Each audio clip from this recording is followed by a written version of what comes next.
Número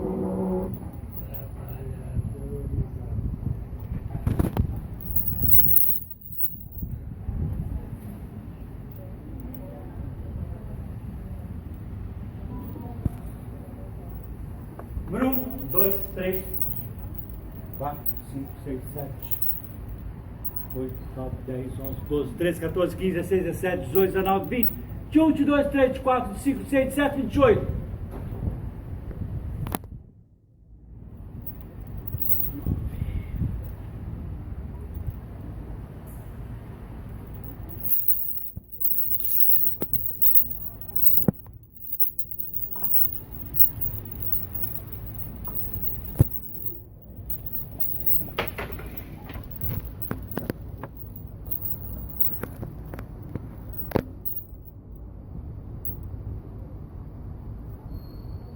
Tá rindo do quê?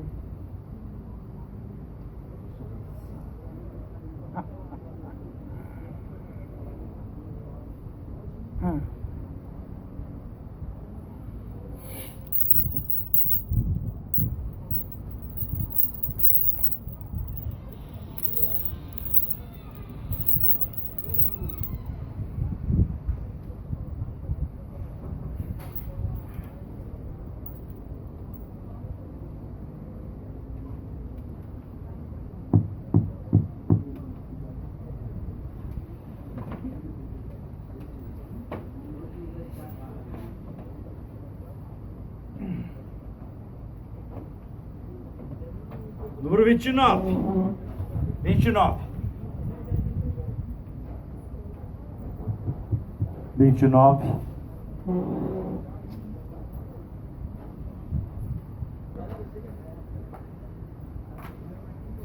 Pode sentar. Na cadeira.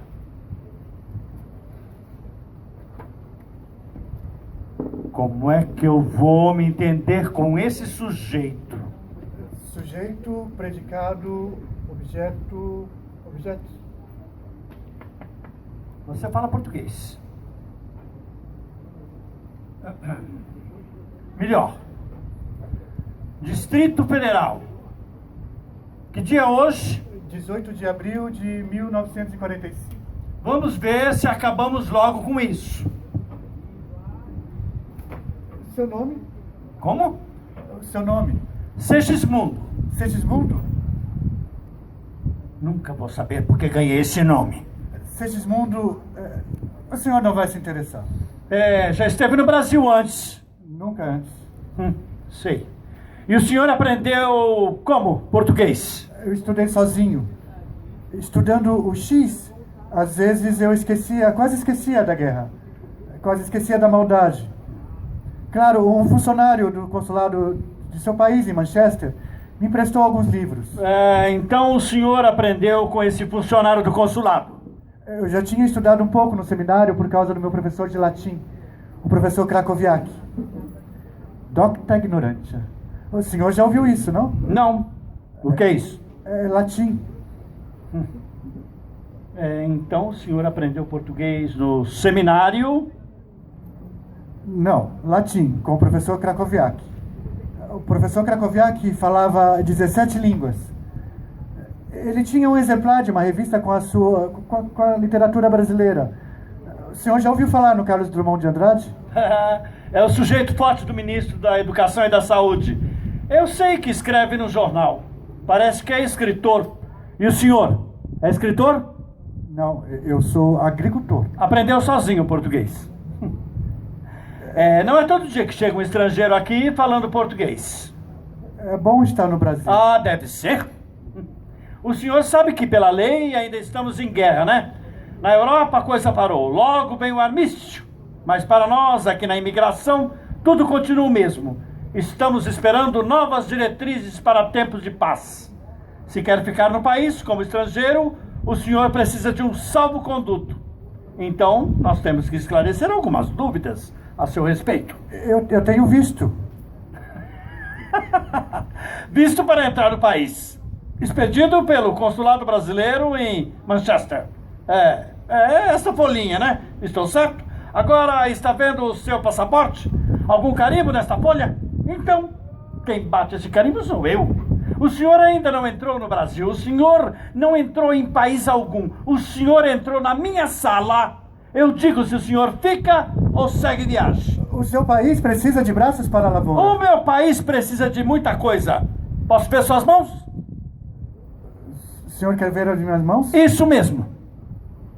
A palma da mão, por favor. O senhor nunca pegou numa enxada. Sabe, senhor... Clausewitz. Eu fiquei pensando o que é que um agricultor faz na Europa nesses dias. O senhor fazia o que lá? Nada. Ah, sei. E aqui, o senhor quer fazer o quê? O Brasil precisa de braços para a agricultura. Ah, o Brasil precisa de alguma coisa. Uma hora precisa plantar, outra hora precisa temperar o aço, outra hora o Brasil precisa de nós, outra hora não precisa mais de nós. O senhor não trouxe nenhuma bagagem. Eu fui deixando os meus objetos pelo caminho. Ah, isso é muito estranho. Quase todos que vêm desembarcando aqui, nos últimos tempos, vêm trazendo móveis, tapetes, pianos, alguns trazem até carros. O seu navio vai partir. Eu não vou ficar? Não posso me arriscar. Há muitas contradições no seu depoimento. O senhor diz que é um agricultor, mas não tem um calo na mão. Nunca veio ao Brasil, mas fala português muito bem. O senhor acha que eu sou um espião? Não. Acho que é um nazista tentando entrar no Brasil. Nazista? Eu não sou nazista. Eu sou da Polônia. Uma passageira do navio disse que conhecia o senhor. Parece que viu o senhor fazendo umas maldades. Maldades? O senhor andou cortando a língua de uma moça.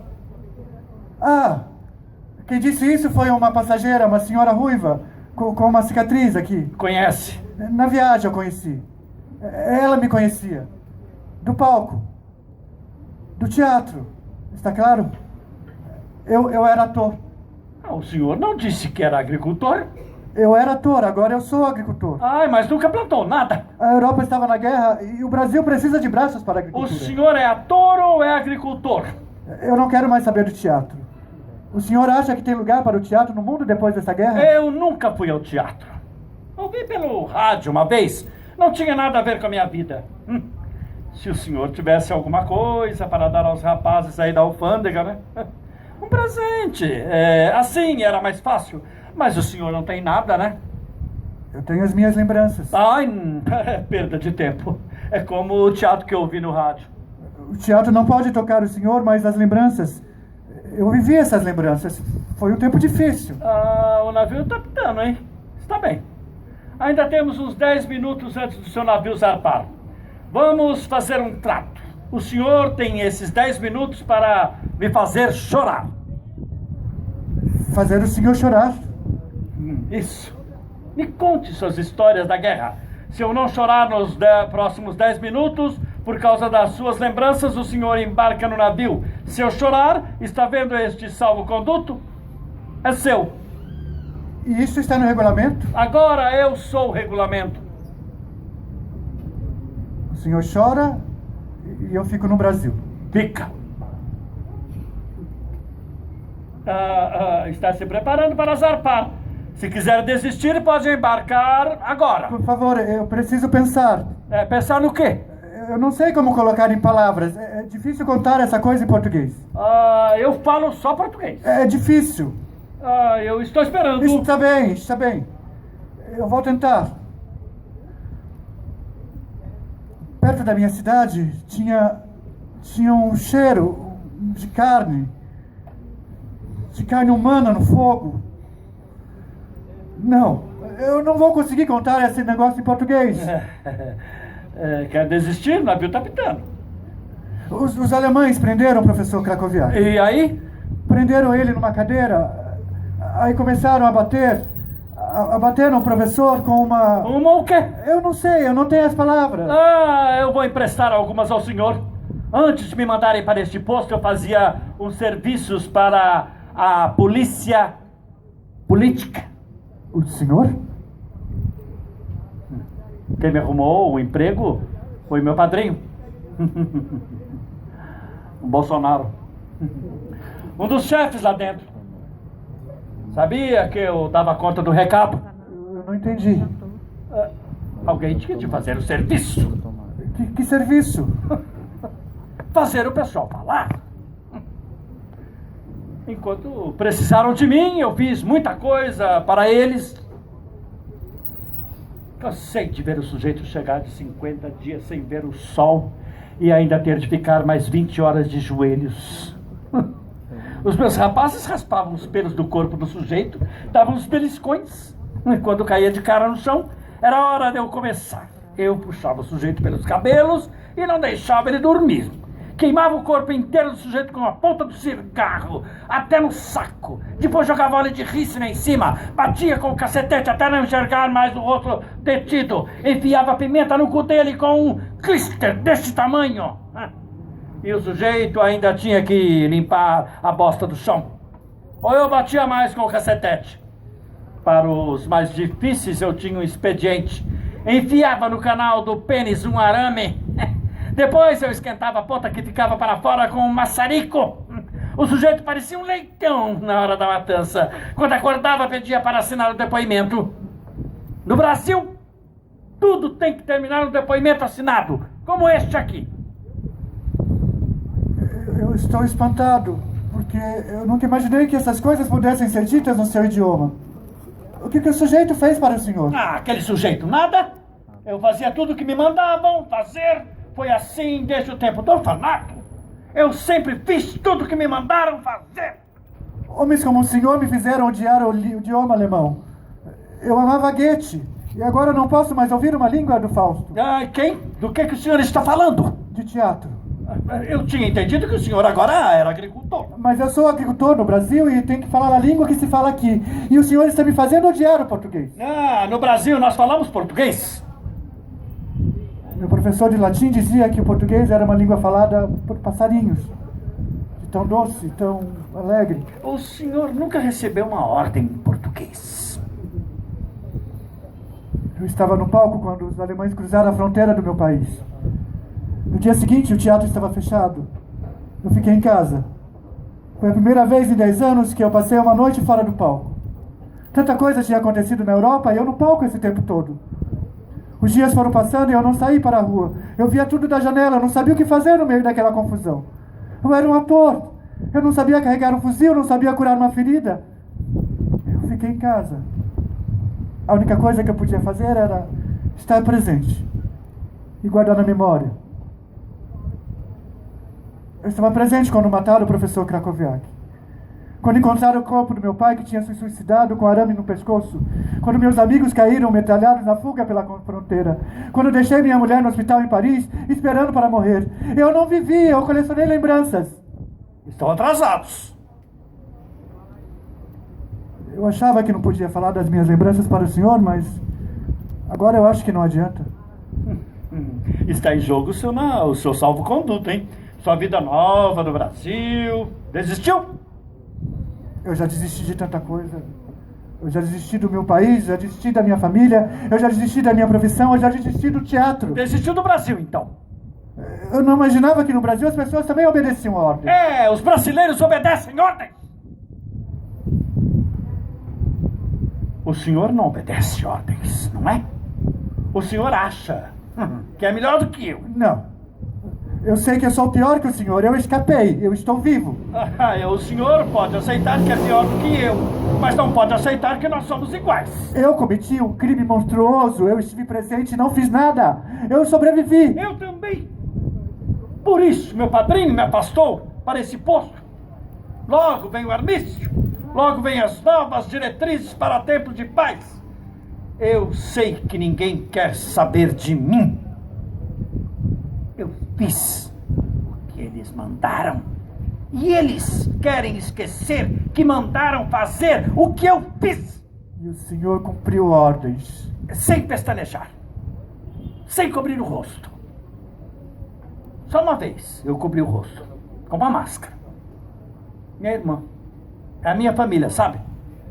Um dia eu viajava com ela para o Rio Grande, de carro, e sofremos um acidente sério. Ela ficou entre a vida e a morte. Eu não sofri nada. Se não fosse um cirurgião, um rapaz simpático, salvou minha irmã. Uns anos depois me mandaram quebrar os ossos da mão de um cirurgião que estava preso conosco. E era ele, o médico que salvou a minha irmã. E o senhor obedeceu? Foi a única vez que eu usei uma máscara. Quebrei osso por osso das mãos do médico que salvou a vida da minha irmã. Por que o senhor fez uma coisa dessas? Porque eu sou pior que o senhor. Foi a única vez que eu escondi o rosto. Bobagem. Porque eu acho que o médico, não sei como, o médico me reconheceu. Alguma coisa nos olhos, nos meus olhos. Não sei o que pode ter sido. Eu estava cumprindo ordens. De uns tempos para cá, eu não posso olhar para minha irmã, que eu vejo nos olhos delas, os olhos daquele médico. Que raiva que eu tenho, senhor Clausewitz! Que raiva! Ainda vale o nosso acordo? O seu navio já vai zarpar. Os nazistas não bateram no professor.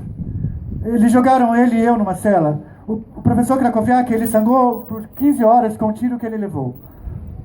Antes de morrer, ele citou Eneida, corrigiu o meu latim. Ele falava 17 línguas. Teria sido bonito se o professor Krakowiak tivesse morrido dizendo Docta ignorância. E aí? Um pouco antes de morrer, o professor Krakowiak começou a falar sem tomar fôlego por um longo período. De repente, ele virou o rosto para o céu e começou a dizer umas palavras sem sentido. Se bem me lembro, era... Ai, pobre de mim! Ai, infeliz! Aqui estou para entender, ó Deus, já que me tratas assim. Que crime cometi contra vós nascendo? Mas se nasci, já compreendo que crime cometi. Aí está motivo suficiente para a vossa justiça e rigor, porque o crime maior do homem é ter nascido. Eu só queria saber, para apurar meus cuidados, além do crime de nascer, que outros crimes cometi para me castigares ainda mais? Não nasceram também todos os outros? Pois se os outros nasceram, que privilégios tiveram que jamais gozei? Nasce a ave, embelezada por seus ricos enfeites, não passa de flor de plumas, ramalhete alado, quando cortando veloz os salões aéreos, recusa a piedade que o ninho abandona em paz. E eu tendo maior alma, eu tenho menos liberdade? Nasce a fera, e com a pele respingada de belas manchas, lembrando as estrelas, graças ao douto pincel, logo atrevido e feroz na necessidade humana, lhe ensina a crueldade monstro do seu labirinto. E eu, com melhor instinto, eu tenho menos liberdade? Nasce o regato, serpente prateada, que dentre flores surge, de repente entre flores se esconde, onde músico celebra a piedade das flores que lhe dão a majestade do campo aberto à sua fuga. E tendo eu mais vida, tenho eu menos liberdade? Que lei, justiça ou razão pode recusar aos homens privilégio tão suave, exceção tão única, que Deus deu a um cristal, a um peixe, a uma fera e uma ave? Merda! Morri, seu salvo-conduto. O pior é que eu não entendi nada do que o sujeito disse.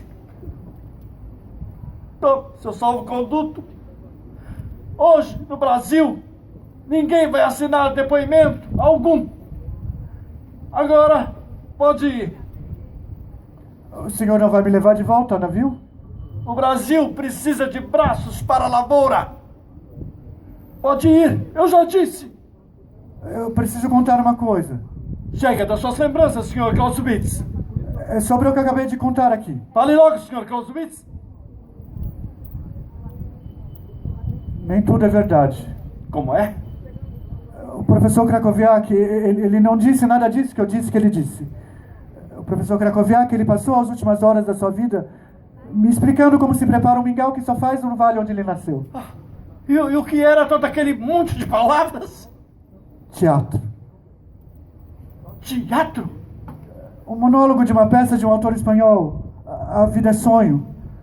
Eu recitei esse monólogo durante todas as noites durante um ano. Eu disse que o senhor tinha que me fazer chorar com as suas lembranças. Eu forcei a minha memória e só lembrei de trechos de peças que eu atuei. Eu não devia deixar o senhor sair dessa sala.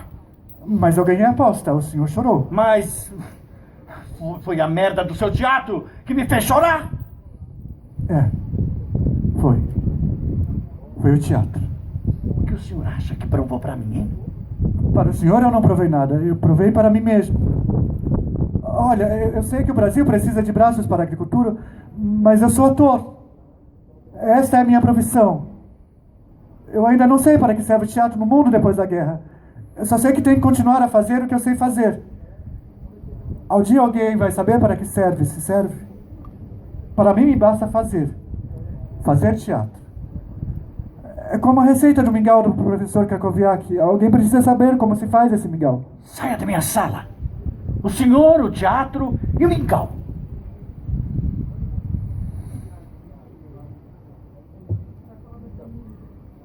Senhor Clausewitz? Sim? Começa a história, hein? Que história? Estou falando dessa peça, desse autor espanhol. Ah, certo dia, no reino da Polônia. Se passava na sua terra, então? Sim, se passa na minha terra. Como eu dizia, disfarçada em homem, Rosaura chegava durante a noite à Polônia, acompanhada por Clarim, decidida a vingar a sua honra, quando dá com uma estranha torre. E de dentro, então, sai um homem envolto de peles e acorrentado. Sabe como se chama esse homem? Você não vai acreditar. Segismundo. Está falando sério? Segismundo olha para o céu e diz: ai de mim! Ai, infeliz!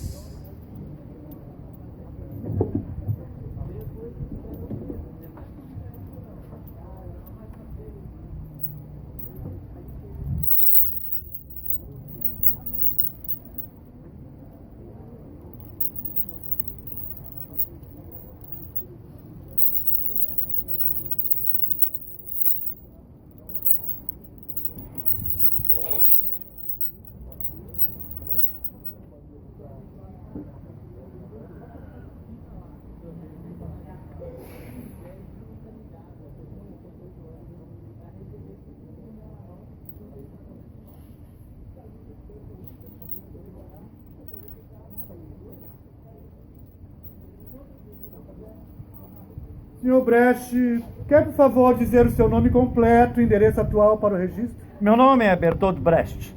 Estou morando no número 34 da West 73rd Street, Nova York. Senhor Brecht, quer dizer a essa comissão se é ou não cidadão dos Estados Unidos? Não sou cidadão dos Estados Unidos. Tenho apenas os primeiros documentos. E quando foi que chegou aos Estados Unidos? Cheguei em 21 de julho de 1941 a São Pedro, Califórnia. O senhor nasceu em Augsburg, Bavária, Alemanha, em 10 de fevereiro de 1888, está correto? 1898. O senhor recebeu um visto da imigração do vice-cônsul americano em Helsinki, Finlândia, em 3 de maio de 1941 para entrar no país? Correto. E onde morou antes de ir a Helsinki, Finlândia? Tive de deixar a Alemanha em 1933, em fevereiro, quando Hitler chegou ao poder. Então, fui para a Dinamarca. Mas quando a guerra parecia iminente, em 1939, tive de partir para a Suécia, Estocolmo. Fiquei lá por um ano. Depois, Hitler invadiu a Noruega e a Dinamarca e tive de deixar a Suécia. Fui para a Finlândia para guardar lá meu visto para os Estados Unidos. Agora, senhor Brecht, qual é a sua ocupação? Dramaturgo, né? E onde está trabalhando no momento? Eu não estou empregado. O senhor alguma vez foi empregado na indústria de cinema? Sim. Vendi uma história para uma firma de Hollywood. Os carrascos também morrem. Os carrascos também morrem. E a quem vendeu, que estúdio? Pressburger, na United Artists. Quando vendeu a peça United Artists? A história. Não me lembro exatamente, talvez em torno de 43 ou 44. Há quanto tempo conhece Johannes Eisler? Uns 20 anos, mais ou menos. O senhor colaborou com ele em vários trabalhos? Ah, sim. Senhor Brecht, o senhor é membro do Partido Comunista ou alguma vez foi membro do Partido Comunista? Eu vou repetir a pergunta original. O senhor agora é ou alguma vez foi membro do Partido Comunista de qualquer país? Eu não fui membro, nem sou membro de nenhum partido comunista. O senhor não foi membro do Partido Comunista da Alemanha? Não, não fui. Sr. Brecht, é verdade que o senhor escreveu uma série de peças, poemas e outros textos muito revolucionários? Escrevi uma porção de poemas, canções e peças na luta contra Hitler. E é claro, podem por isso ser considerados revolucionários, porque naturalmente eu era a favor da derrubada daquele governo. O senhor Hans Heidler parece ser uma pessoa de importância internacional para o movimento revolucionário comunista. Sr. Brecht, é verdade ou o senhor sabe se escreveu ou não artigos que apareceram em publicações na zona soviética da Alemanha nos últimos meses? Não me lembro de ter escrito tais artigos. Sr. Brecht, eu tenho aqui um documento. Eu peço-lhe que identifique se ele se refere a um artigo que está na página 72. Posso falar sobre essa publicação? Pode identificar essa publicação? Sim. Isso não é um artigo. É uma cena de uma peça que se chama A Vida Privada da Raça Superior.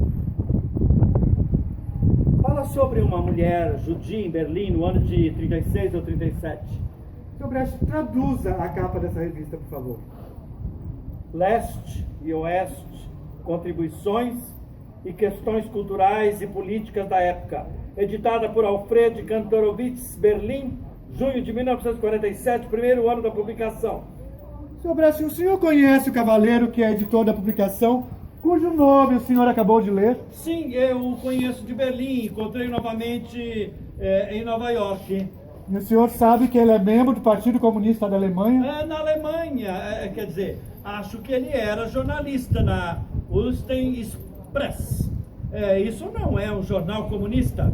Não havia jornais do Partido Comunista, de modo que não sei exatamente se ele era membro do Partido Comunista da Alemanha. Em 1930, o senhor escreveu uma peça com Hans Eisler chamada A Decisão. A Decisão. Explique esse título. Providências a serem tomadas ou passos a serem dados. Providências. Poderia significar providências disciplinares? Não providências disciplinares. Tudo bem, Sr. Brecht. Agora diga à comissão de que se tratava essa peça. Essa peça é a adaptação de uma antiga peça religiosa japonesa chamada No. E segue bastante de perto essa antiga história que mostra a devoção a um ideal até a morte. E o que era esse ideal, Sr. Brecht? Não tinha nada a ver, quer dizer, a ideia da peça era religiosa. Não tinha nada a ver com o Partido Comunista? Tinha. E disciplina dentro do Partido Comunista? Sim, é uma adaptação. Tinha como pano de fundo a Rússia e a China nos anos de 1918 ou 19, coisa assim. O senhor consideraria essa peça pró-comunista ou anticomunista? Ou ela teria uma posição neutra em relação ao comunismo? Senhor Stripley, veja o senhor. A literatura tem o direito e o dever de dar ao público ideias da época.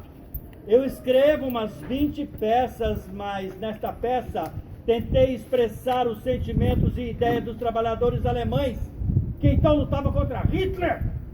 Também a formulei de modo artístico. Escrita em 1930. Sim. Essa luta começou em 1923. O senhor, porém, disse que que era sobre a China e não tem nada a ver com a Alemanha? Não tinha nada a ver. Deixe-me ler isso para o senhor. Sim.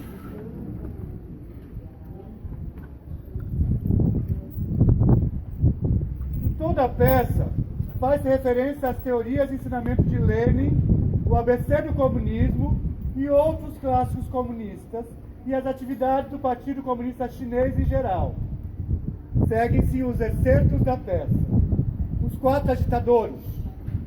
Viemos de Moscou como agitadores. Deveríamos viajar à cidade de Mukden para iniciar a propaganda e criar nas fábricas o Partido Chinês. Devíamos delatar ao partido os quartéis generais mais próximos da fronteira e requisitar um guia. Lá na antessala, um jovem camarada veio até nós e falou da natureza de nossa missão.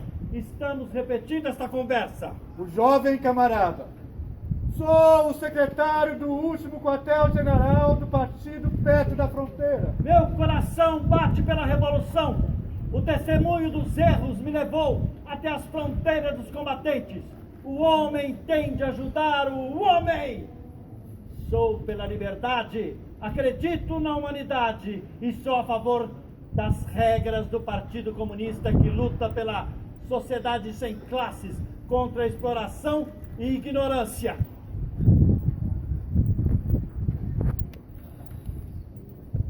Agora, senhor Brecht, é verdade ou não que um dos personagens dessa peça foi morto pelo seu camarada porque era de melhor interesse do Partido Comunista? É verdade? Esse jovem estava convencido de que prejudicara a missão em que acreditava. Ele pede aos seus camaradas que todos juntos o ajudam levando o próximo a um abismo. Suba no abismo. E ele salta. Esta é a história. Seus comentários, da sua resposta, imagino que ele não foi morto, ele foi apenas assassinado. Ele queria morrer. E eles o mataram. Ele se matou. Eles somente o ajudaram.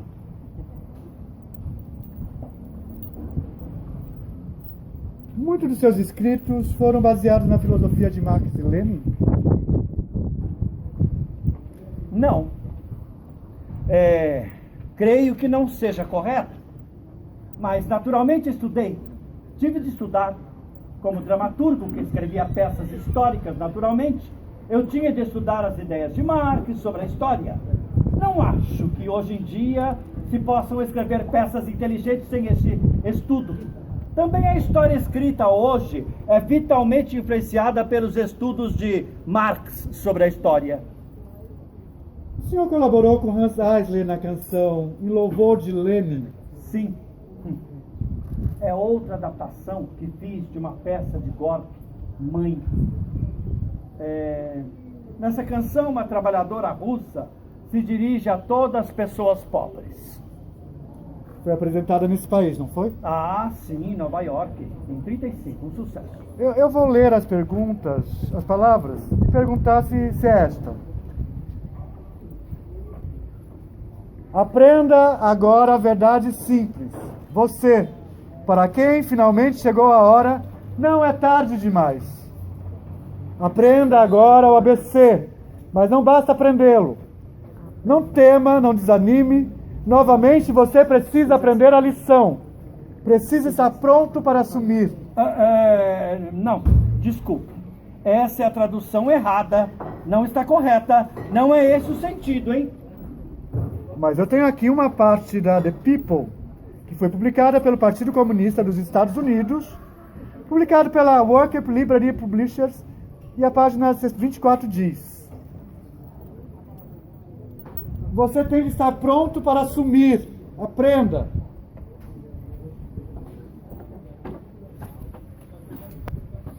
Homens em sofrimento, aprendam. Homens na prisão, aprendam. Mulheres na cozinha, aprendam. Homens de 65, aprenda. Você precisa estar pronto para assumir a liderança. Escreveu isso ou não, senhor Brecht? Não dei permissão para que a publicassem. Senhor Brecht, o senhor alguma vez pediu para participar do Partido Comunista? Não, nunca. Senhor Brecht, eu era um escritor independente. E queria ser um escritor independente. E enquanto isso, E penso que também, teoricamente, o melhor para mim era não me unir a nenhum partido, qualquer que fosse. E todas essas coisas que o senhor leu aqui não foram escritas só para comunistas alemães, foram escritas também para trabalhadores de qualquer outro tipo. Nesses espetáculos havia trabalhadores social-democratas, trabalhadores católicos, dos sindicatos católicos e trabalhadores que nunca tinham estado num partido, nem queriam entrar em partido nenhum.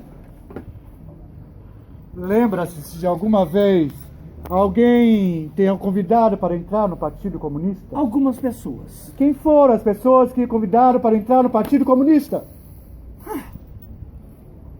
Leitores. Quem? Leitores de meus poemas ou pessoas das plateias dos meus espetáculos. Lembra-se alguém nos Estados Unidos jamais lhe convidou para entrar no Partido Comunista? Não lembro. Uma última pergunta. O senhor escreveu ou não um poema antes de uma canção intitulada Avante, não esquecemos? Não tenho ideia. Eu vou ler para a comissão. Avante, não esquecemos nossa força nas batalhas que vencemos. Não importa o que possa ameaçar, avante. Não esquecemos como somos fortes, unidos. Só essas nossas mãos agora agindo constroem o caminho, as muralhas, as torres. Dizemos o mundo todo, que parte dele dizemos ser nossa. Avante, não esquecemos nossa união em fome e dor. Não importa o que possa nos ameaçar, avante, não esquecemos. Temos um mundo a conquistar. Libertaremos o mundo da sombra. Cada loja e cada quarto, cada estrada e cada campina. Todo mundo nos pertencerá.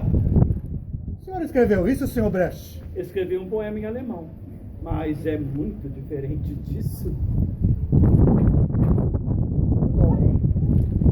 Essas eram as perguntas que eu tinha a fazer ao senhor Brecht. Agora o julgamento é com os senhores da comissão. Bom trabalho. Meu muito obrigado.